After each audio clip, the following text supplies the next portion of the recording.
தம்பி ஆ, காசு கொடுப்பா. டீ வேணா வாங்கி தரேன், சாப்பிடுறீங்களா? டீ வேணா, காசா கொடுப்பா. அண்ணே இதுங்களுக்கெல்லாம் சாப்பாட்டுக்கு பஞ்சம் இருக்கானே, எவனாவது ஒரு புண்ணியமா போட்டுருவான். ஏதாவது சரக்கு அடிக்கலாம் கேக்குறீங்க.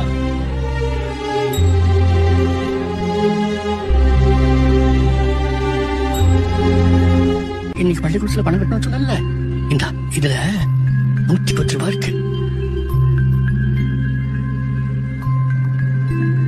தாத்தா 150 ரூபா வேணும் தாத்தா. இன்னும் காசு வேணுமா? சரிம்மா, நாளைக்கு கொடுக்குறேன்னு பாத்தியாட்ட சொல்லி பாருமா. இல்ல தாத்தா, இன்னைக்குதான் கடைசி நாள். இன்னைக்கே பூரா காசையும் கட்டணும், இல்லனா வெளியில அனுப்பிடுவேன்னு வாத்தியார் சொல்லிருக்காங்க. இதுக்குதான் நானும் உங்க கூட வரேன்னு சொன்னேன். நானும் வந்திருந்தா இன்னும் கொஞ்சம் காசு கிடைச்சிருக்கும்ல. படிக்கிற பொண்ணுமா, புத்தகத்தை மட்டும் தான் தூக்கணும், பிச்சை தட்ட தூக்க கூடாது. இரு பாக்குறேன். அம்மாடி இங்க வாமா.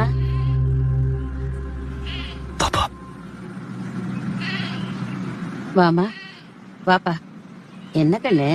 இன்னைக்கு பள்ளிக்கூடத்துக்கு பணம் கட்ட கடைசி நாள். தாத்தா 110 ரூபா தான் வச்சிருக்காரு. பூரா பணமும் கட்டினாதான் பள்ளிக்கூடத்துக்கு போக முடியும். நீ நல்லா படிப்பியாப்பா? எங்க கிளாஸ்லயே நான் தான் 2வது ரேங்க். இதுல எவ்வளவு இருக்குன்னு தெரியல. இந்த வச்சுக்கம்மா. வாங்கி வாங்கி. இந்த இட்லியை வாங்கிக்கோங்க பாட்டி. Download ShareChat.